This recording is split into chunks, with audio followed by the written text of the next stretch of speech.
Juntos na Seara com o pastor Alcione Tadeu. Convido vocês para que abram suas Bíblias. Primeiro Evangelho, o Evangelho de Mateus, no capítulo 19. Capítulo 19 do Evangelho de Mateus. Vamos ler a partir do verso 16. De Mateus 19. O telão ajuda você.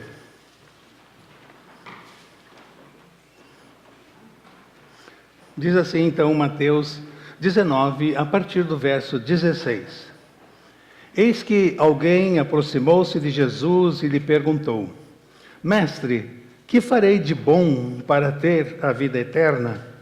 Respondeu-lhe Jesus: Por que você me pergunta sobre o que é bom? Há somente um que é bom. Se você quer entrar na vida, obedeça os mandamentos. Quais? Perguntou ele. Jesus respondeu: Não matarás, não adulterarás, não furtarás, não darás falso testemunho, honra teu pai e tua mãe, e amarás ao teu próximo como a ti mesmo.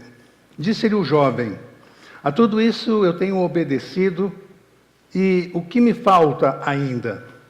Jesus respondeu: Se você quer ser perfeito, vá, venda os seus bens e dê o dinheiro aos pobres, e você terá um tesouro nos céus.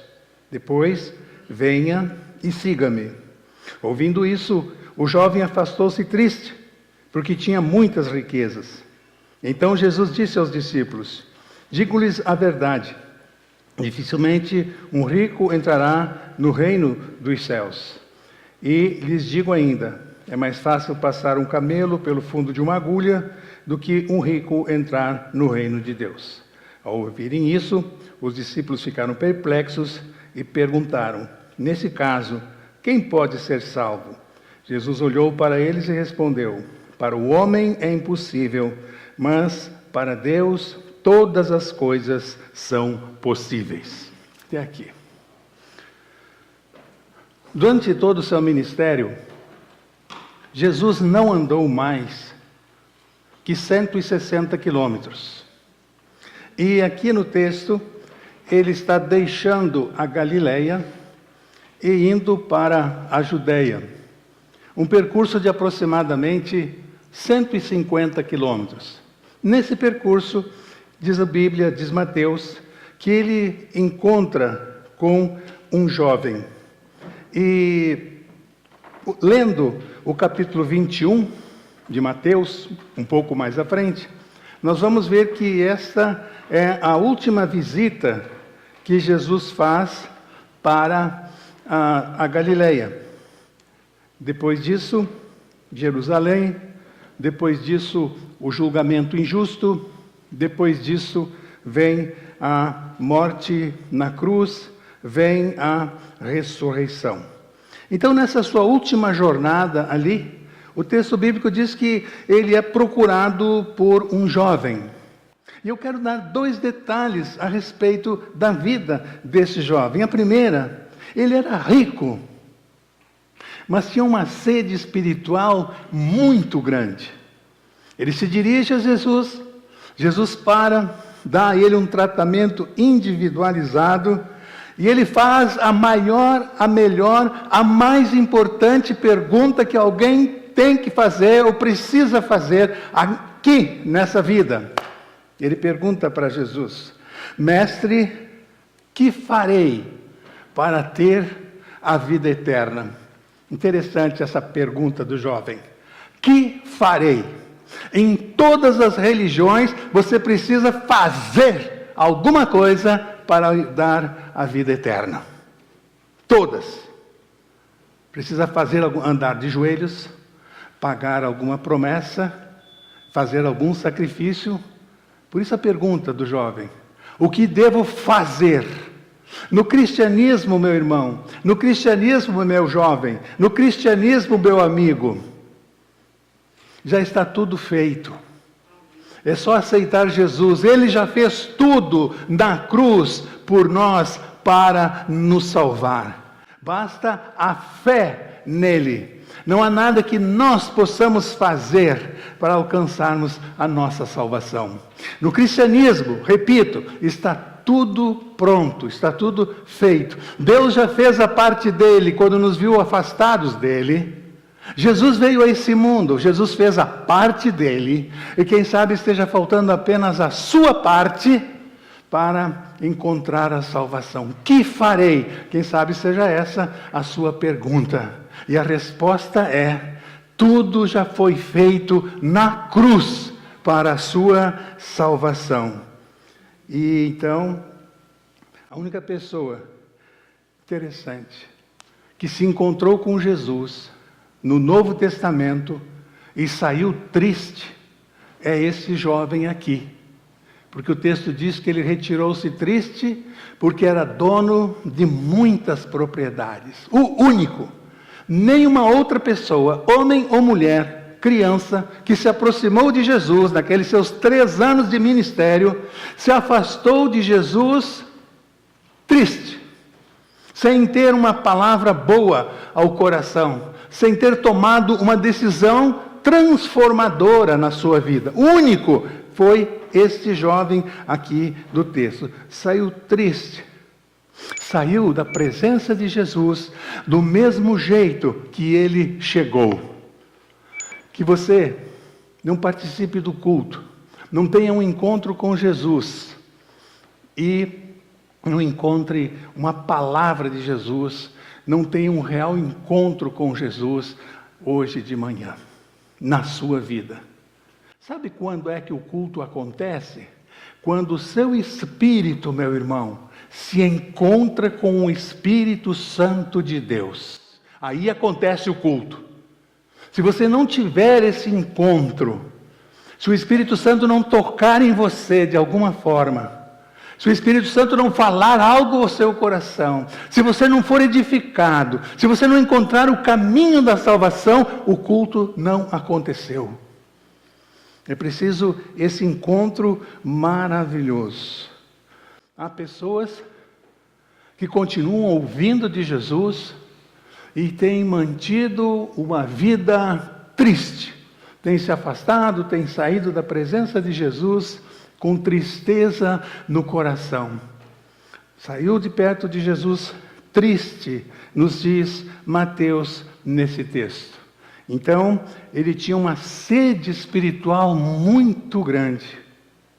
Outro detalhe da vida deste jovem: ele tinha uma boa religião. Jesus pergunta para ele os 10 mandamentos. Você fez isso? Sim, desde a minha meninice. Isso quer dizer que ele deve ter sido orientado desde os 5 anos de idade na lei, no Velho Testamento. Desde a minha meninice eu tenho guardado tudo isso, Jesus, que tu acabas de falar. Está no versículo de número 20. Disse-lhe o jovem: a tudo isso tenho obedecido. O que me falta ainda? Então, ele tinha uma boa religião. Sabia a Bíblia. Conhecia os 10 mandamentos. Mas não era salvo. Não era salvo. Conhece gente assim? Pessoa muito boa. Olha o coração desse jovem. Foi ter com Jesus. Ele tem uma sede espiritual. Ele tem um espaço no peito do tamanho de Jesus, onde só encaixa Jesus, onde só cabe Deus. Ele vai à pessoa certa.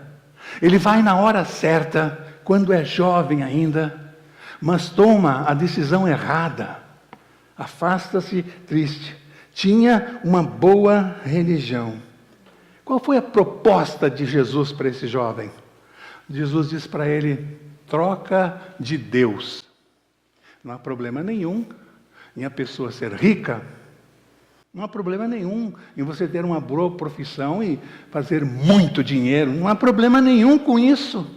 A Bíblia está cheia de homens ricos, fizeram história, serviram a Deus com seus bens. Até os dias de hoje, na história da igreja, Milhares e milhares de pessoas ricas têm sustentado a obra. O cristianismo não entra em choque com dinheiro em nenhum momento, com a riqueza em nenhum momento. Não há problema nenhum em você trabalhar, em você economizar, em você saber lidar com dinheiro, você ser rico. Não há problema nenhum. E ele é jovem e já é rico. Não há problema nenhum com isso. A questão toda, o problema todo, é que o Deus deste jovem era o dinheiro. E a proposta de Jesus a ele é o seguinte: eu estou te propondo hoje, você trocar de Deus. Que o seu Deus pare de ser mamão, a sua riqueza. Vem e segue-me, troca. Ele retirou-se triste, porque era dono de muitas propriedades. Ele não quis trocar de Deus. E aquela orientação de Jesus é específica para aquele jovem. Porque tem muita gente, milhares de pessoas ricas, que têm o seu coração em Deus. E em segundo lugar, ou terceiro lugar, ou em quinto lugar, no dinheiro. Dinheiro não é o seu Deus. Não é. Uma troca de Deus. Quem sabe alguém hoje aqui precise fazer uma troca de Deus. Parar de adorar Mamon. Deus pediu para Abraão fazer uma troca terrível. Abraão ficou idoso e não tinha um filho. Deus havia prometido 25 anos atrás que ele teria um filho. E nada dessa criança nascer. E Abraão, na presença de Deus todos os dias: Senhor, como é que eu vou ser pai de uma grande nação se eu não tenho filhos? Me dá um filho, Senhor, conforme a tua promessa. E então Deus dá um filho para Abraão e Sara. Nasce Isaac. E aí Abraão começa a adorar a dádiva mais do que o doador. Abraão para de se concentrar em Deus e começa a se concentrar. Ele tinha idade para ser bisavô e agora ele é pai. Imagina o emocional de Abraão. Então a vida dele agora não era mais buscar a Deus, não era mais estar em comunhão com Deus, em receber um filho, um presente de Deus. A vida de Abraão agora era o menino. Tênis da Nike para o menino, né? Uniforme do time aí, que você torce, Cruzeiro, Atlético, era para o menino. O menino era o centro da casa, tudo era o menino. A alegria daquele bisavô sendo pai pela primeira vez. Tudo era um menino. Um dia Deus chegou para Abraão e disse: Abraão, mata o menino. Mata o menino. Por quê? O Deus de Abraão começou a ser um menino. Ele começou a adorar mais a dádiva do que o doador. Mas aquele que deu o presente estava esquecido. E Abraão começou a adorar o presente. Tudo aquilo que ocupa o lugar de Deus na sua vida é um ídolo. Hoje de manhã, nós precisamos fazer uma troca de Deus. Essa foi a proposta de Jesus para aquele jovem que tinha uma boa religião, mas não estava indo para o céu. Não sabemos o que aconteceu depois, se ele levou aquela mensagem de Jesus, se ele teve uma transformação. Os evangelhos não nos informam, mas é uma grande lição para nós. Sede espiritual e uma boa religião, e não era salvo. Tem um encontro com Jesus e perde a oportunidade de entrar por aquele que disse: eu sou o caminho, a verdade e a vida. Agora, eu gostaria de trazer essa palavra mais para essa conversa de Jesus com o jovem. Faz algum tempo que nós não falamos aqui na igreja, do púlpito, sobre família. Eu queria me deter um pouco nisso, então, agora de manhã com vocês. Na conversa, no diálogo, e eu encontrei aqui, irmãos, 3 princípios para tratarmos com os nossos filhos. 3 princípios para usarmos dentro da nossa casa, na nossa família. Primeiro princípio, irmão, pare, ouça e converse. Princípio número 1. Exatamente o que Jesus faz aqui nesse texto.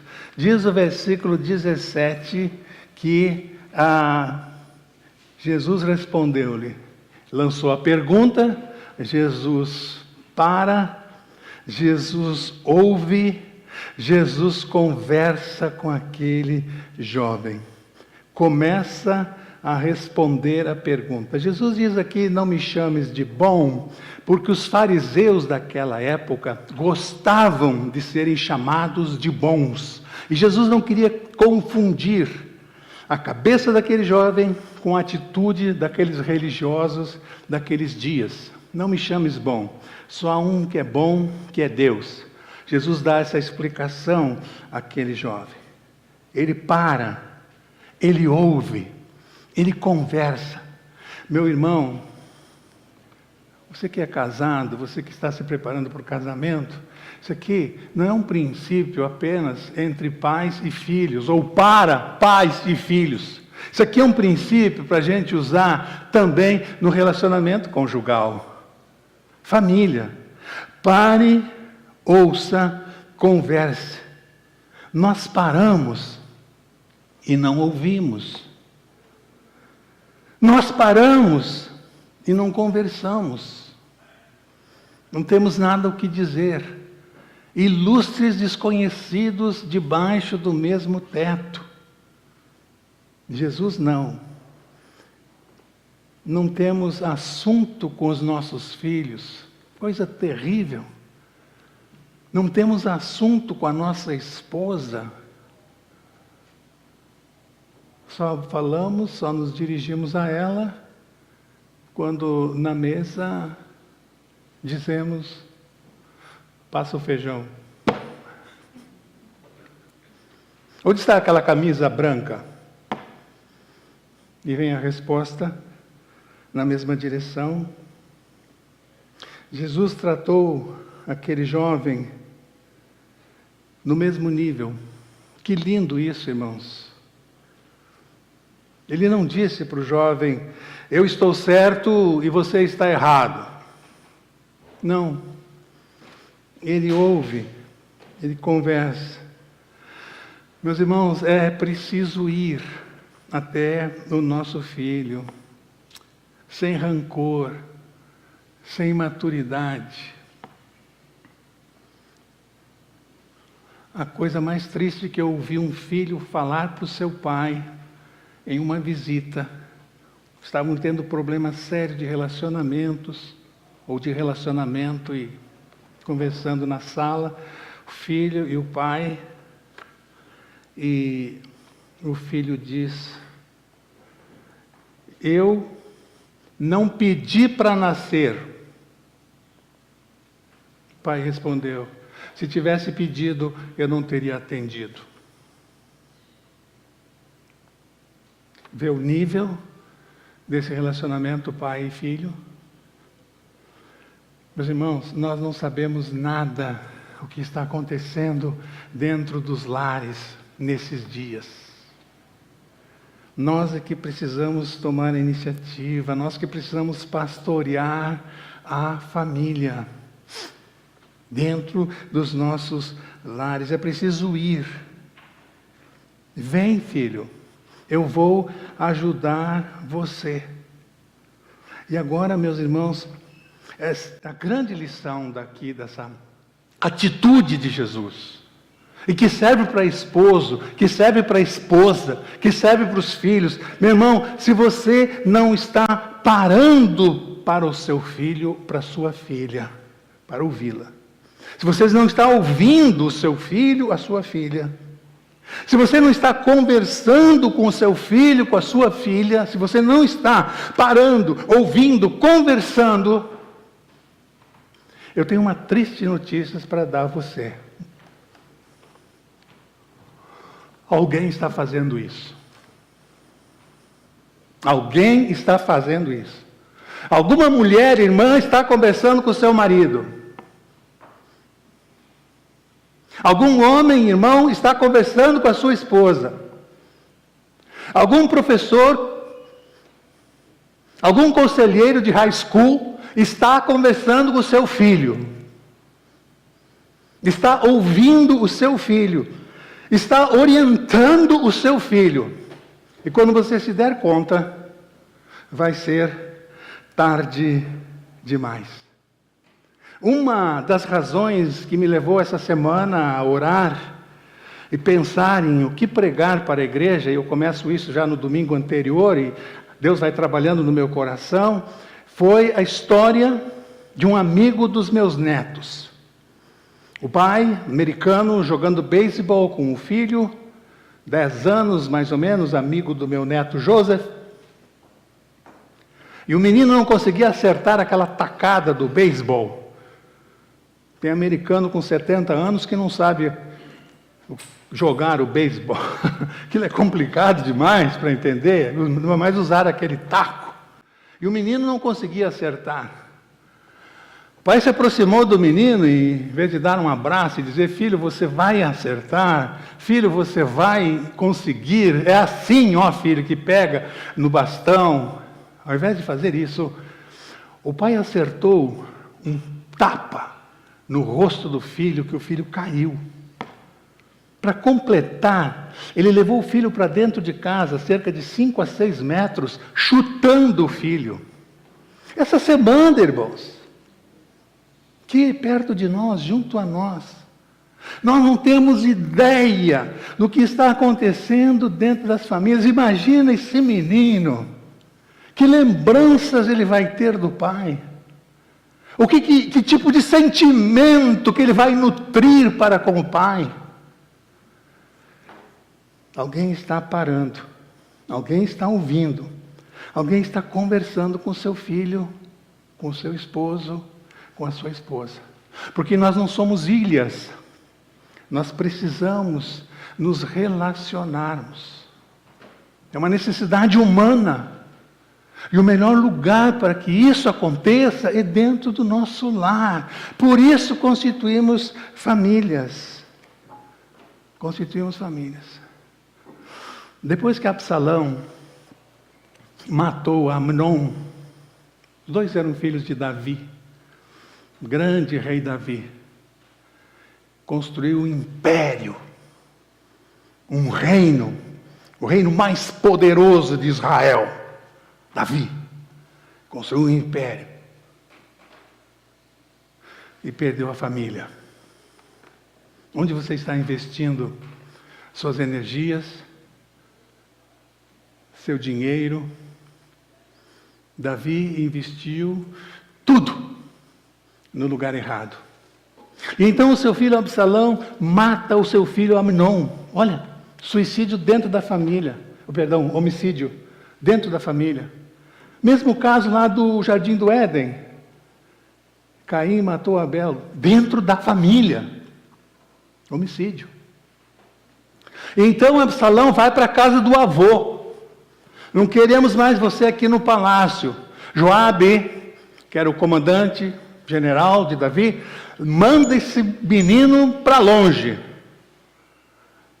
E Absalão vai para a casa do vô, do pai de Betseba, aquela mulher com quem Davi havia adulterado. Olha a confusão, irmãos. O que esse avô falou para o menino? Vai para longe de mim, vai para longe do palácio. Até que um dia, Absalão já não aguenta mais aquela situação, 2 anos, ele chama Joabe, que era o general de Davi, comandante, e que estava todos os dias com Davi, e diz assim: fala para o meu pai, que eu quero ouvir ele, que eu preciso falar com ele. Joabe não deu importância. Absalão chamou de novo Joabe e disse: general, fala para o meu pai que eu preciso falar com ele. Eu quero falar com ele, eu preciso dele. Joabe não deu importância. E Absalão tinha um sítio do lado do sítio de Joabe. Está na Bíblia. Leiam aí Reis, Juízes, vocês vão encontrar essa história. Absalão junta uns amigos e mete fogo no sítio do general Joabe. Olha o desespero desse jovem. Joabe fica uma fera com Absalão. Procura Absalão e diz: por que você fez isso? Colocou fogo no meu sítio, na minha casa de campo. E então Absalão diz para Joabe: diz para o meu pai que eu quero falar com ele. Nem que, depois que eu falar com ele, ele me mate. Imaginam a angústia do coração daquele jovem? Diz para ele que depois que eu falar com ele, ele pode me matar. Mas eu preciso falar com ele. Eu preciso falar com ele. Meu irmão, mãe, pare, ouça, converse com seus filhos. Os dias não são maus. Os dias são piores do que você imagina. Nós não sabemos o que os nossos filhos, os nossos netos enfrentam na rua, na escola. Não sabe. Não sabe. Segundo princípio, não fuja ao questionamento. Nossos filhos, como estou dizendo, eles têm questões sérias, difíceis na vida. Quem vai ouvir as perguntas deles? Quem vai ouvi-los? Não fuja da transferência.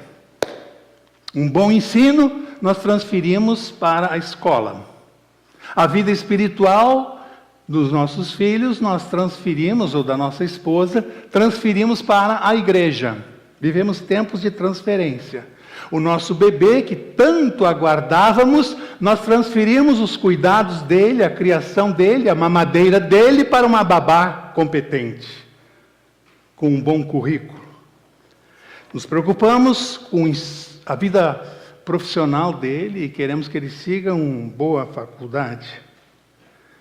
Não se esqueça da vida espiritual do seu filho. Não transfira isso para a igreja. Os irmãos acham que esses 30 minutos aqui agora, com todo respeito, com toda admiração, crendo na unção, no poder do Espírito Santo, creio nisso de todo o meu coração, sou prova disso, de que o Espírito tem poder, de que o Espírito faz uma obra maravilhosa. Mas os irmãos acham que agora com 30 minutos, 35 minutos, depois de passarem 8 horas por dia na escola, sofrendo todo tipo de influências, todo tipo, agora com 30 minutos na igreja, 35 minutos, os seus filhos irão conseguir vencer todo esse lixo que é jogado sobre a vida deles agora, em 30 minutos. 30 minutos. Homens, assuma o pastorado da sua casa. Pastoreie a sua esposa. Pastoreie seus filhos. Chega de brincar com a alma deles. Chega. E agora que eu devo...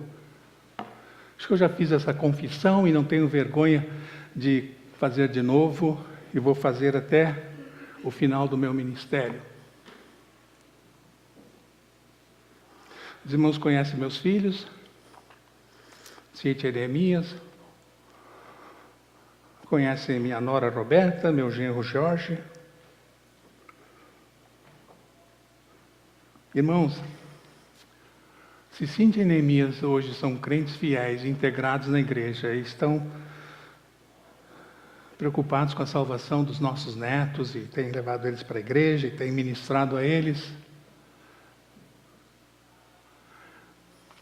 A Clícia é a responsável. Quero dar essa palavra para você, mãe. Atarefado em ter sucesso, novato, 30 anos, 28 anos, início de ministério, muita coisa a fazer, muita programação na igreja. Quantas vezes eu cheguei em casa, 10 horas da noite? Clícia estava na cama, contando histórias bíblicas para os filhos, de joelho, orando por eles. Eu fiz isso, mas não fiz tanto quanto ela fez. Eu dou todo o crédito para ela. Mãe, vó, socorra a sua família. Socorra o seu marido. Quando a Bíblia diz, mulheres, sede submissas ao seu marido, essa questão de submissão não é ficar debaixo, ficar nos pés do seu marido e ser pisoteada pelo marido. Não é essa a ideia que o movimento feminista está pregando. Não é essa a ideia de submissão que a Bíblia traz. Subgerente, subcomandante. O que o subgerente faz? Ele ajuda o gerente. O subcomandante do batalhão faz o quê? Assume, ajuda o comandante, o subcomandante. Mulheres, sede submissas ao seu marido. Ajudem o marido na missão. Submissão. Essa é a ideia bíblica da palavra submissão. Ajuda na missão. E qual é a missão? É a mesma de Noé. Nossa missão é a mesma de Noé, irmãs. Irmãos, se não dá para salvar a família toda, salva pelo menos a sua família. Salva pelo menos a sua família. Os filhos, os netos. Não fuja dos questionamentos. Não transfira sobre sexo. O seu filho vai aprender na rua, na internet, sobre carreira profissional, sobre escola, sobre ensino. Ele vai aprender com a conselheira lá do high school, que você nem conhece, não sabe nem a formação que ela tem. Ela que vai orientar profissionalmente o seu filho, o seu neto. Protesto contra isso, irmãos. Protesto. Não sei o nome, não sei quantas horas trabalhava, nunca estive em contato com ela, mas tive contato com meu filho. O que a tal de conselheira do High School de Kearney insistiu que Neemias tinha que sair de casa e ir para longe, de preferência para a Califórnia, para Michigan, para se desprender dos pais. Toda semana a mulher chamava Neemias para dar esse conselho.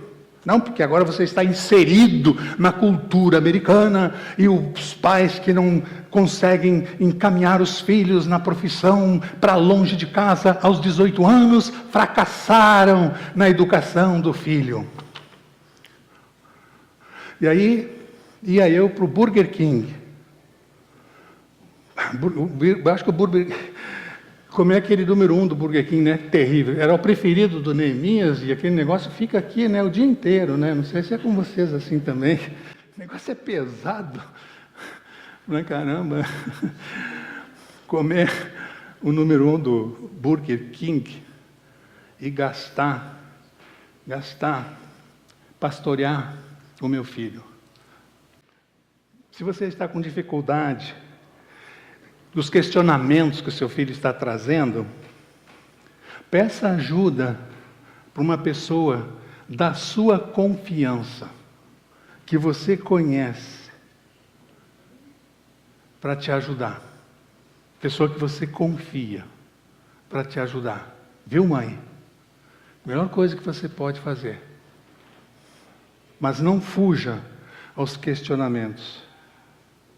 Quando foi a última vez, mãe, que você olhou nos olhos da sua filha e falou a verdade para ela? Quando foi, pai, a última vez que você olhou nos olhos do seu filho e falou a verdade para ele? E agora uma pergunta mais profunda ainda.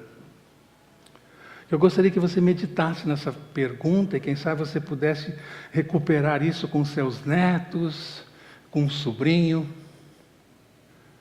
O que você passou para os seus filhos e colocou eles onde eles estão agora espiritualmente? Não estou falando profissionalmente, não. Estou falando se eles estão ganhando dinheiro, se eles são bem-sucedidos no casamento, se eles são bem-sucedidos nos negócios. Não estou perguntando isso. Pela sua influência, pela sua análise, qual é o patamar espiritual que os seus filhos se encontram? Mais adiante. Mãe, pai, qual é o patamar espiritual que você quer a sua filha, o seu filho, daqui a 5 anos, daqui a 10 anos? Vocês precisam ser pastores, pastoras dentro de casa. Se os filhos já saíram, com certeza, como é o nosso caso, tem 5 netos para você ministrar a eles. Terceiro princípio. Jesus não falou de amor com o jovem. Jesus amou aquele jovem. Marcos 10, Marcos falando dessa mesma passagem, no verso 21, Marcos 10, diz que Jesus, olhando para ele, o amou. O amou.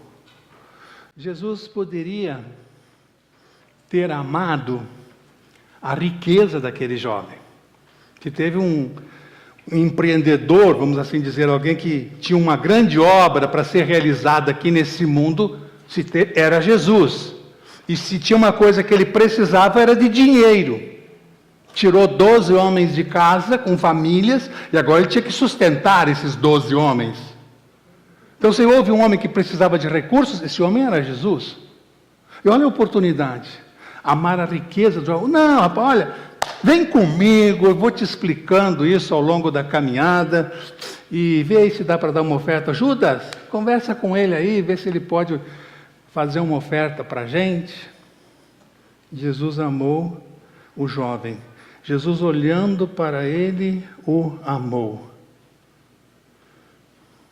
Amou o filho.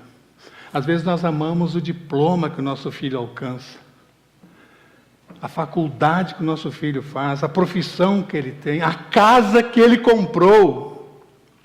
Amamos demais, achamos fantástico.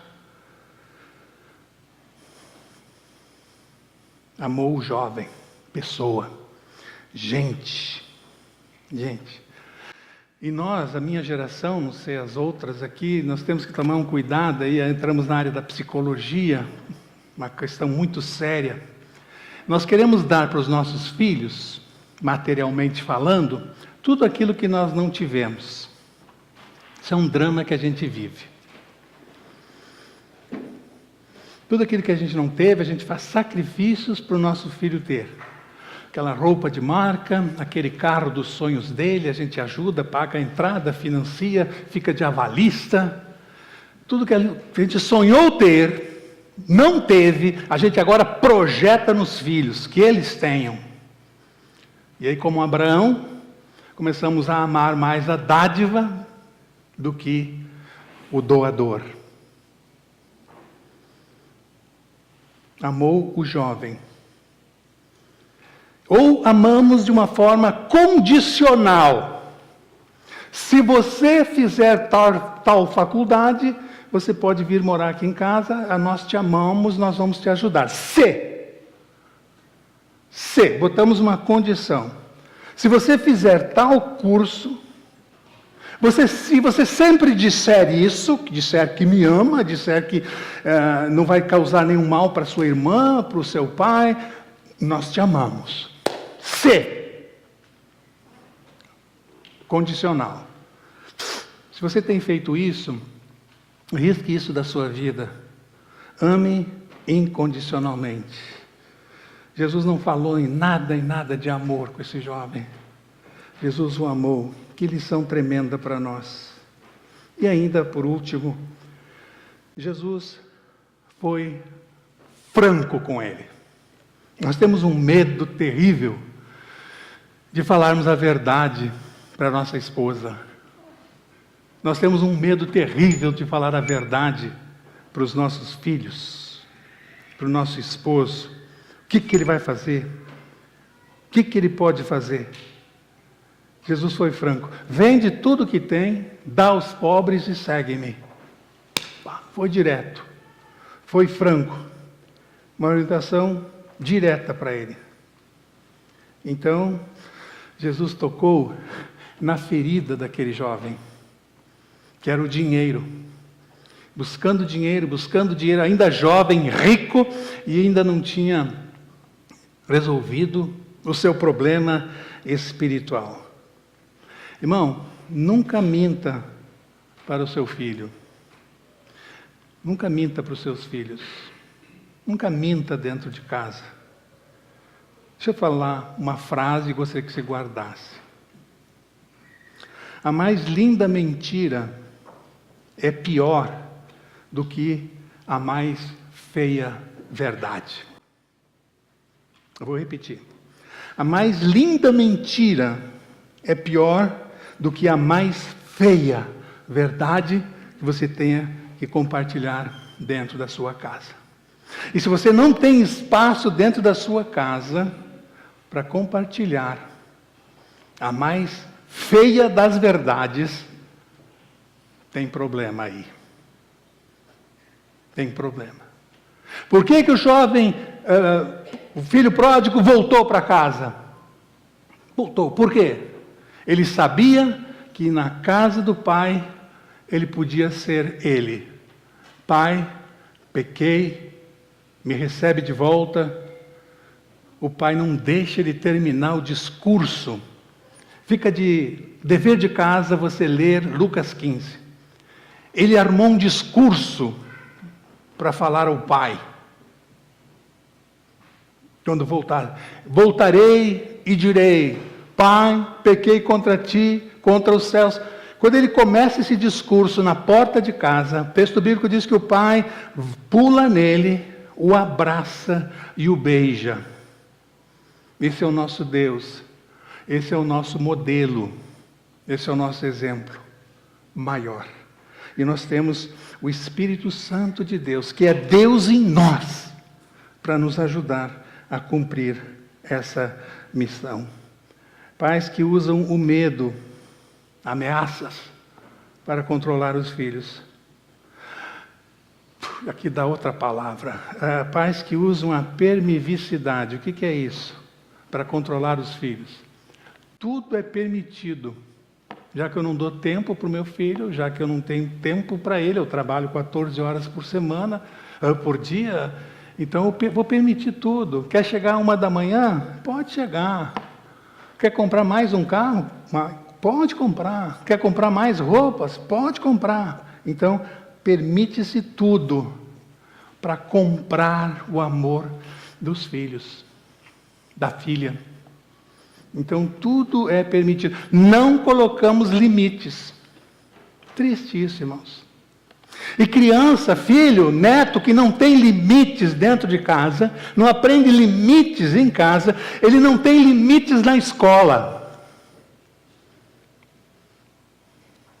Professor, diretor de escola, ninguém põe limites nele. E aí ele vai para a rua e ele não tem limites também. Ele acha que pode pegar tudo, ele acha que pode fazer tudo, ele acha que tem o rei na barriga, na rua. E a única forma dele ter limites, sabe quem põe limites nele, nela? A polícia. Quando se encontra com a polícia, aí a polícia põe limites. E se é preciso um limite grande, porque o erro foi grande, aí tem os presídios. Se coloca as pessoas, e o Código penal descreve essas pessoas como marginais. O que significa a palavra marginal? Aquele que está à margem da sociedade. Não pode conviver em sociedade. A gente que ensina limites.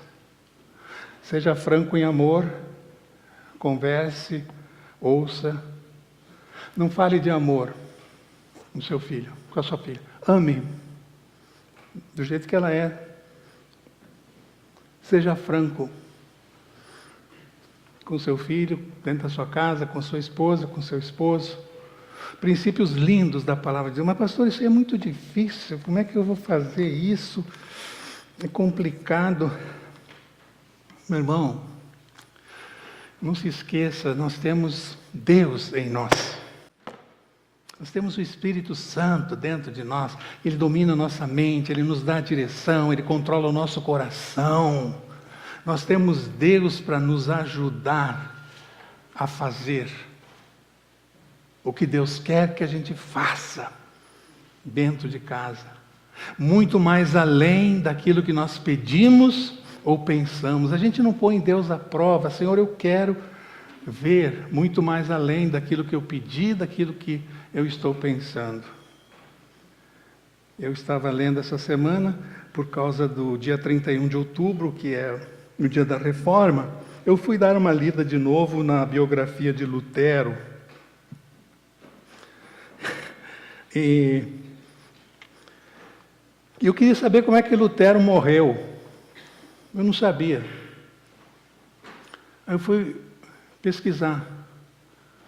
Lutero estava fazendo uma visita para uma família para tentar a reconciliação naquela família entre os irmãos e entre os pais e os irmãos. Havia uma crise tremenda ali naquela família. O problema foi tão grave, a situação foi tão difícil, que Lutero teve uma AVC e morreu na sala da família.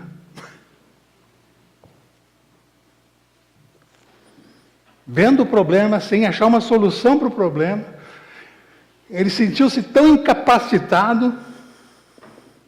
Só para dizer a você que desde o Éden, passando por Lutero, chegando aos nossos dias, família é atacada de todas as formas. Satanás quer a destruição da nossa família. Deus quer nos dar vitórias, quer nos usar poderosamente, para que as nossas famílias sejam testemunhas vivas do poder de Deus. Que Deus nos ajude, que Deus nos abençoe. Baixe sua cabeça em oração, irmão. Coloque a sua família na presença do Senhor agora. Onde é que está seu filho agora? Onde é que está seu marido agora? Onde é que está sua esposa agora? Seus netos estão aonde? Passaram essa noite aonde? De sábado para domingo, de sexta para sábado, aonde? Onde eles estiveram? Onde eles estão? Você tem ministrado a eles? Mesmo que seja por telefone, por textos de mensagens.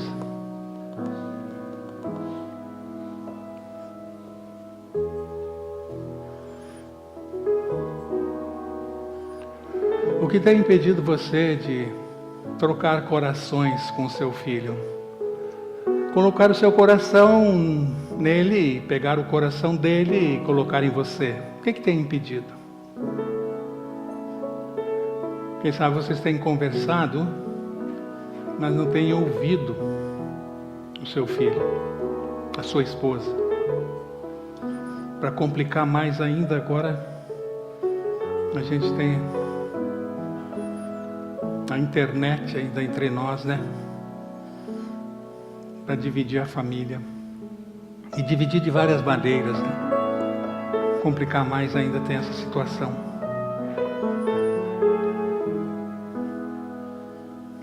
Tome alguma decisão agora. Tome alguma decisão no seu coração agora e peça a Deus que te ajude, Ele vai te ajudar a superar. Eu vou terminar orando agora pelas famílias, pelos casais, pelos pais. Então, se você quer que eu ore por você, eu queria convidar você para ficar de pé agora. Você quer que o pastor ore por você? Por sua família? Fica de pé, então eu vou orar por você, e com essa atitude Deus vai estar olhando o seu coração. E eu vou dizer ao Pai: olha, Pai, para esses que estão de pé, olha para o coração deles, e eles tomaram uma decisão hoje, e que Tu os abençoes, ó Deus. Tu os ajude a recuperar o tempo perdido. De alguma forma, Senhor, pegar de volta o coração da filha, pegar de volta o coração do marido, pegar de volta o coração da esposa. Senhor Deus, olha para esses irmãos, olha para a nossa igreja, olha para esses jovens, olha para cada casal aqui, para cada um que está precisando de uma atuação do alto, uma atuação poderosa na sua vida. Olha, Senhor, visita, Senhor, atende, Senhor, com mão de poder, atende. Senhor, a família é o nosso maior bem, Senhor Deus. Nós reconhecemos isso dentro da Tua casa e diante de Ti, Senhor. É o bem mais precioso que nós temos. Senhor, não deixa, não permita que esse bem, Pai, escape de nós como a água entre os nossos dedos, Senhor. Não permita, Pai. Tenha misericórdia. Ouve a oração de cada um aqui. Tu sabes o que cada um está colocando diante de Ti. Ajuda, Pai. Ajuda, Senhor. Por favor, nos socorre como famílias Tuas. Obrigado pelo Teu amor.